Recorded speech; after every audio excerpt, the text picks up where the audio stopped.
Parte 1. La junta donde todo debía seguir oculto. Si mi hijo hubiera esperado 10 minutos más, quizá mi secreto habría sobrevivido un poco más. Pero no. Decidió moverse justo en medio de la junta más importante del año, frente a toda la mesa del Consejo de Varela Bahía Utok, con 20 ejecutivos mirando reportes financieros, y con Gael Varela, el alfa que me rompió la vida, sentado exactamente a mi lado. Yo me llamo Matías Serrano. Omega. 30 años. Director de estrategia clínica. Embarazado de 6 meses. Y oficialmente, según todos en esa sala, un empleado impecable con demasiada sangre fría como para cometer errores. Llevaba meses escondiendo el embarazo bajo trajes oscuros, carpetas estratégicamente acomodadas y una disciplina casi militar. Había aprendido a respirar corto, a no inclinarme demasiado, a fingir que el cansancio era solo exceso de trabajo. Porque en esa empresa no se perdonaba la debilidad. Y mucho menos se perdonaba un escándalo ligado al apellido Varela. Gael estaba presentando la expansión de una nueva división médica cuando sentí el primer golpe. Pequeño. Claro. Imposible de ignorar. Se me fue el aire. Bajé la mirada apenas un segundo hacia mi abdomen, traicionándome sin querer. Y entonces pasó otra vez. Una patadita más fuerte. Gael dejó de hablar en seco. El resto del consejo tardó en notarlo, pero yo no. Yo sentí el instante exacto en que su cuerpo entero se tensó. El alfa dominante, el heredero impecable, el hombre que jamás perdía el control frente a nadie, se quedó inmóvil. Porque había visto mi mano. Una mano temblorosa sobre el vientre. Y porque, justo en ese mismo momento, el bebé volvió a patear. Esta vez tan fuerte que incluso el vaso de agua frente a mí vibró apenas. El silencio cayó sobre la sala de juntas. ¿Matías? Preguntó una consejera, confundida. ¿Te sientes bien? Yo abrí la boca para mentir. Gael habló primero. Suspendan la reunión. No fue una sugerencia. Fue una orden. Todos se quedaron congelados. Uno de los abogados intentó protestar. Gael, estamos en plena vota. Dije que suspendan la reunión. La sala entera obedeció. Yo seguía sin atreverme a respirar normal. Porque no era solo el miedo a que descubrieran mi embarazo. Era peor. Era el miedo a que Gael ya hubiera entendido lo que nadie más en esa empresa podía imaginar. Que el hijo que acababa de moverse frente a él, también era suyo. Y la forma en que me miró confirmó que algo dentro de él ya lo sabía. Parte 2. El alfa que me soltó cuando más lo necesitaba. 2 años antes de esa junta, yo todavía creía que Gael Varela era el único lugar donde podía bajar la guardia. Nos conocimos dentro del mismo corporativo, cuando yo aún era coordinador de análisis clínico y él apenas acababa de tomar control operativo de la empresa tras la muerte de su padre. Era brillante, frío y peligroso, pero conmigo tenía otra voz. Otra forma de quedarse callado. Otra manera de mirar. Durante meses trabajamos juntos hasta tarde. Primero fueron cafés. Luego cenas rápidas entre reportes. Luego silencios cómodos. Luego algo mucho peor. Confianza. Yo sabía que enamorarme de un alfa como Gael era una idea terrible. Hijo del hombre más duro del sector farmacéutico. Prometido, en términos políticos, a una alianza corporativa con la familia Ferrer Luján. Criado para convertir cada emoción en estrategia. Aún así, me enamoré. Y durante un tiempo tonto, peligroso y hermoso, creí que él también. Gael me decía que solo le diera tiempo. Que primero necesitaba limpiar el consejo. Que había demasiados ojos encima. Que cuando todo estuviera en orden, nadie volvería a tratarme como alguien oculto. Yo quise creerle. Hasta la noche en que escuché una conversación que nunca debí oír. Gael estaba en la oficina de su madre, Cecilia Varela, discutiendo sobre la fusión con Ferrer Luján. Yo iba a entregarle unos documentos. No entré. Me detuve al oír mi nombre. Matías no puede volverse un problema ahora, dijo Cecilia. Silencio. Luego Gael respondió con una frialdad que todavía me persigue. No lo será. Yo me encargo. Eso fue todo. Tal vez había contexto. Tal vez había otra intención. Tal vez si hubiera entrado y exigido una explicación, la historia sería distinta. Pero yo ya llevaba demasiado tiempo siendo el después, el luego, el secreto. Y esa frase me atravesó como una sentencia. Esa misma semana descubrí que estaba embarazado. No se lo dije. Renuncié en silencio. Me fui a otra división bajo contrato interno. Y cuando Gael intentó buscarme, ya era demasiado tarde. Yo había levantado muros tan altos como mi miedo. 6 meses después regresé al corporativo, más frío, más distante, indispensable para un proyecto clave de investigación, y decidido a criar a mi hijo solo. Lo que Gael nunca supo era que mientras él pensaba que yo simplemente lo había dejado, yo estaba sobreviviendo a la idea de que el hombre al que amaba me habría apartado si sabía que llevaba a su hijo dentro. Parte 3. El bebé que lo delató todo. Después de que suspendieron la junta, todos salieron en silencio incómodo. Todos menos Gael. Cerró la puerta de cristal. Bajó la persiana automática. Y por primera vez en meses me dejó completamente solo con él. Yo seguía sentado, una mano sobre el abdomen, la otra aferrada a la carpeta como si eso todavía pudiera protegerme.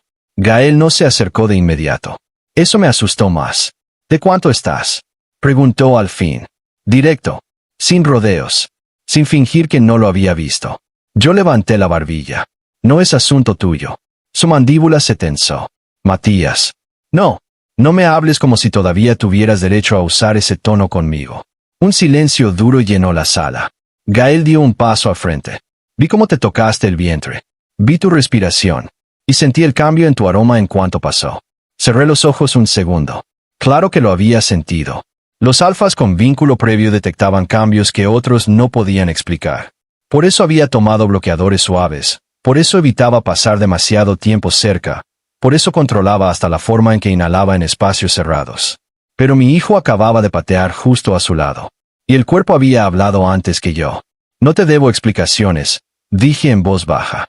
Gael soltó el aire por la nariz, como si estuviera peleando por no perder la compostura. Dime que no es mío. No contesté. No porque no supiera qué decir, sino porque decirlo en voz alta lo volvía real de una manera que ya no podría deshacerse. Gael me miró como si el silencio lo hubiera golpeado en el pecho. Matías, esta vez su voz ya no sonó autoritaria. Sonó rota. ¿Es mío? El bebé volvió a moverse. Justo entonces, como si hubiera elegido responder por mí. Gael se quedó completamente quieto. Yo vi como algo en su rostro cambiaba. No de alfa a director, ni de jefe a amante herido.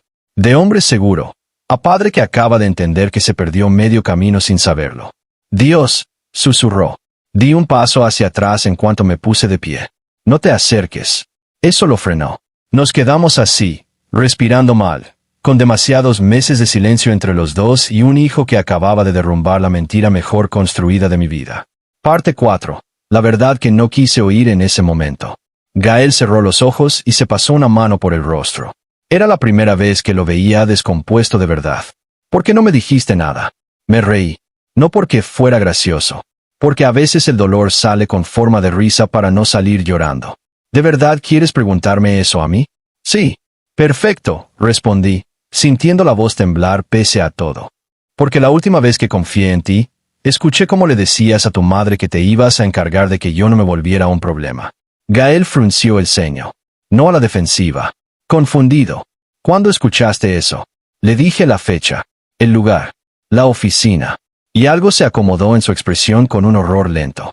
No hablaba de ti. Sentí la furia subir de golpe. Claro que no. Qué conveniente. Matías, esa noche el consejo estaba usando tu nombre para cubrir una filtración interna. Un director había desviado fondos del programa clínico y quería culparte porque tú habías encontrado inconsistencias en los reportes. Mi madre me pidió que te sacara del proyecto para proteger el apellido. Yo le dije que no te iban a tocar, que yo me encargaba del director. Me quedé inmóvil. No porque le creyera de inmediato, sino porque la respuesta era demasiado específica, demasiado rápida, demasiado llena de ese tipo de verdad que no necesita dramatizarse para doler. ¿Por qué nunca me lo explicaste? Pregunté, pero ya con menos fuerza. Gael me sostuvo la mirada. Porque cuando fui a buscarte, ya habías desaparecido. Renunciaste a mi división.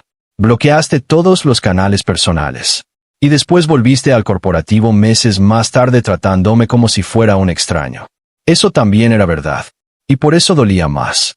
Yo había construido mi salida sobre una frase incompleta. Él había dejado que el tiempo y el orgullo hicieran el resto. 2 adultos. Un hijo en medio. Y años perdidos por culpa del silencio. El miedo y una familia que siempre supo manipular mejor que amar. Gael dio un paso mínimo hacia mí. ¿Cuántos meses? 6. Su respiración cambió. ¿Y lo has llevado solo todo este tiempo? Sí. ¿Solo? La palabra le salió peor que un insulto. Sí, Gael. Solo. Con médicos que no conoces. Citas que no viste. Noches enteras pensando cómo ocultarlo en la empresa que lleva tu apellido. Solo. Su rostro se endureció. Pero no contra mí. Contra él mismo. Contra todo lo que no vio. Contra todo lo que llegó tarde. Parte 5. El consejo quería mi caída. Y ahora tenía un heredero en juego. La noticia no tardó en salirse de control. No porque yo la anunciara. Ni porque Gael la filtrara. Sino porque en empresas como Varela Biotech, los secretos duran menos que el café caliente. Esa misma tarde, Cecilia Varela me mandó llamar. No fui. Mandó a Recursos Humanos con el pretexto de una revisión médica interna. Me negué. Entonces hizo algo peor. Convocó una sesión extraordinaria del Consejo y pidió que se revisara mi permanencia alegando conflicto de intereses, inestabilidad operativa y riesgo reputacional. Traducido al idioma real. Quería sacarme antes de que el rumor del embarazo se convirtiera en prueba. Gael llegó a mi oficina antes de que empezara la sesión. No vas a entrar solo. Levanté la vista del monitor. No necesito que me rescates. No. Necesitas que dejen de verte como el blanco fácil de esta familia. Quise discutir. No pude. Porque por primera vez en meses, Gael no estaba actuando como heredero impecable ni como alfa herido. Estaba actuando como alguien que por fin entendió la dimensión del daño. Entramos juntos al consejo. Eso, por sí solo, ya fue una declaración de guerra. Los consejeros se miraron entre sí. Cecilia Varela apretó la mandíbula en cuanto me vio sentarme junto a Gael. No enfrente. No aislado. A su lado. La sesión comenzó con cortesía falsa. Duró poco. Uno de los abogados corporativos tomó la palabra. Dados los recientes acontecimientos, debemos considerar si el señor Serrano puede seguir liderando proyectos de alta presión en su condición actual. Yo ni siquiera había abierto la boca cuando Gael lo interrumpió. Su condición actual no afecta su capacidad. Su prejuicio sí afecta la credibilidad de esta mesa. Silencio. Cecilia sonrió con veneno elegante. No estamos hablando de prejuicio, Gael. Estamos hablando de estabilidad. Si el embarazo involucra directamente a la línea ejecutiva, entonces esto deja de ser un asunto privado. La sala entera se tensó. Ahí estaba. No les importaba mi salud. No les importaba el bebé. Les importaba el apellido. Gael se puso de pie. Entonces escuchen bien y ahórrense más insinuaciones. Sí, ese hijo es mío. El mundo se detuvo. Yo también. No porque no supiera que iba a decirlo tarde o temprano, sino porque lo dijo sin negociar primero, sin pedirme que esperara, sin intentar esconderlo, sin usar el tono de quien admite un error. Lo dijo como quien protege una verdad. La cara de Cecilia perdió color. Los consejeros comenzaron a hablar al mismo tiempo. Gael golpeó la mesa una sola vez. Y cualquiera que crea que puede usar ese embarazo para sacar a Matías de esta empresa, me va a tener enfrente. Nadie volvió a hablar en ese instante. Yo lo miré sin saber qué hacer con el nudo que se me había formado en el pecho. Porque seguía furioso. Seguía herido. Seguía sin perdonarlo. Pero el alfa al que una vez amé acababa de incendiar la mesa del consejo por mí y por nuestro hijo. Y eso lo cambiaba todo. Parte 6. No quería su lástima. Quería verlo pelear de verdad. Después del consejo, Gael intentó acompañarme al consultorio. Me negué. Intentó mandarme seguridad adicional. Me volví a negar. Intentó, incluso, preguntarme qué necesitaba. Y ahí fue donde exploté. Estábamos en el estacionamiento privado, los dos agotados, tensos, con demasiadas cosas atoradas en la garganta. ¿Sabes qué es lo peor? Le dije. Que ahora sí quieres estar. Ahora sí quieres proteger. Ahora sí quieres hablar. ¿Y qué hago yo con todo lo demás? ¿Con las náuseas en la madrugada? ¿Con esconderme en el baño para llorar cuando pensé que algo andaba mal? ¿Con cada cita donde tuve que escribir, sin acompañante aunque sí había alguien que debió estar ahí? Gael no respondió. No porque no le importara, sino porque no tenía defensa. Eso me hizo seguir. No necesito que me compres médicos, oficinas ni seguridad. No necesito tu culpa. Necesito saber si cuando tu madre vuelva a apretar, cuando el consejo te exija una versión limpia del heredero perfecto, vas a doblarte otra vez. Gael me sostuvo la mirada sin moverse. Y luego dijo algo que no esperaba. No puedo devolverte los meses que te fallé. Pero sí puedo escoger bien qué hago a partir de hoy. Tragué saliva. Odiaba cuando sonaba honesto. Eso no responde mi pregunta. Entonces metió la mano al saco, sacó una carpeta y me la entregó. La abrí ahí mismo. Era un paquete de renuncias firmadas, 2 abogados, un director financiero, el jefe de cumplimiento, todos aliados de Cecilia en el consejo. Debajo venía una orden interna suspendiendo a su madre de cualquier decisión ligada a personal, recursos clínicos y patrimonio sucesorio hasta que terminara una auditoría. Levanté la vista, atónito. ¿Qué hiciste? Lo que debí empezar a hacer hace años, respondió. Dejar de pedir permiso para proteger a los míos. Los míos. No mi heredero. No mi hijo. No mi problema. Los míos. El bebé se movió otra vez, suave esta vez, como una ola pequeña bajo la piel. Instintivamente bajé la mano. Gael vio el gesto, y se detuvo a una distancia prudente. ¿Puedo? Preguntó. Fue una pregunta mínima. Pero en un mundo donde él siempre había mandado y yo siempre había resistido, ese puedo pesó más que cualquier promesa. Tardé en responder. Luego asentí apenas. Gael acercó la mano con una cautela casi absurda para un hombre como él y la apoyó sobre mi vientre. Pasó un segundo. Luego otro. Y entonces el bebé pateó directo contra su palma. Gael se quedó helado. Literalmente helado. Sus ojos se abrieron apenas, como si ese pequeño golpe hubiera partido en dos al hombre más controlado que yo había conocido. No habló. No pudo. Y en ese silencio entendí algo brutal. No estaba fingiendo nada. Ese hijo le importaba de verdad. Y yo también, aunque hubiera llegado tarde para decirlo bien. Parte 7. El alfa dejó de actuar como heredero y empezó a actuar como padre. La guerra con el consejo duró semanas. Hubo filtraciones a la prensa. Notas insinuando favoritismo. Rumores sobre mi embarazo, mi puesto y mi cercanía con Gael. Intentos de empujarme a una licencia forzada. Pero esta vez yo no estaba solo. Gael respondió como nadie esperaba, no escondiéndome, sino dándome lugar. Me mantuvo al frente del proyecto clínico. Hizo públicas varias reformas internas sobre protección laboral para omegas gestantes. Abrió una auditoría histórica sobre discriminación en ascensos. Y, lo más escandaloso para su familia, dejó de fingir distancia conmigo en espacios clave. No éramos una pareja otra vez. Todavía no. Pero ya no éramos dos extraños fingiendo que el pasado no nos dolía. Una tarde, durante una entrevista corporativa, un periodista lanzó la pregunta que todos querían hacer. ¿Es cierto que el próximo heredero de Varela Bahía Utok viene del vientre de un directivo interno? El salón se tensó. Yo estaba a 2 metros. Gael ni parpadeó. ¿Es cierto que mi hijo viene de una persona extraordinaria a la que esta empresa le debe más respeto del que ha recibido? Casi se me fue el aire. El periodista quiso insistir. Gael no lo dejó. Y también es cierto que cualquier cobertura que convierta un embarazo en campo de ataque ya no va a tener acceso a esta casa. La nota se volvió viral en horas. No por el morbo, por la forma. La gente esperaba que me escondiera. Esperaba que Gael negara. Esperaba una narrativa sucia, fría, corporativa.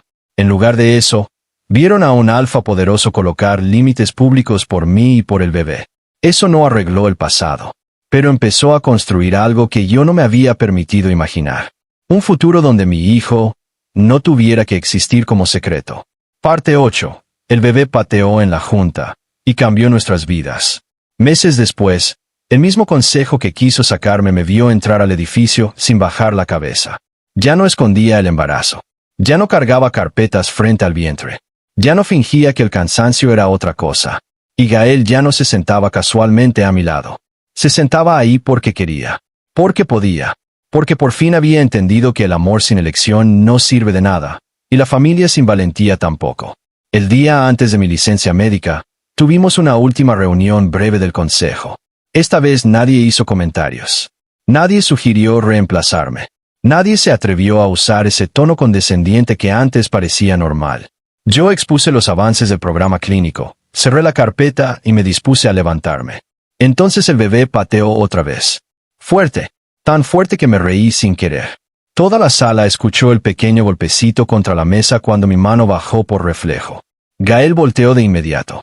Y aunque esta vez ya sabía lo que venía, volvió a quedarse quieto por un segundo. No de miedo, no de shock, sino de esa ternura incrédula que todavía no se le acababa de acomodar en el cuerpo. Uno de los consejeros más viejos, el mismo que antes cuestionó mi condición, bajó la vista con una prudencia recién aprendida. Yo alcé una ceja. Parece que alguien también quiere opinar sobre el presupuesto. Un par de personas se rieron, nerviosas. Gael no. Gael me miró con una calidez tan desnuda que tuve que apartar la vista primero. Esa noche, al salir del edificio, caminamos juntos hacia el elevador privado. No hacía falta decir demasiado. Habíamos perdido tiempo. Habíamos dicho cosas mal. Nos habíamos herido por miedo y silencio. Pero ahí estábamos. Con un hijo que ya no era secreto. Con una guerra medio ganada. Con un amor que todavía no sabía si podía llamarse regreso, pero sí posibilidad.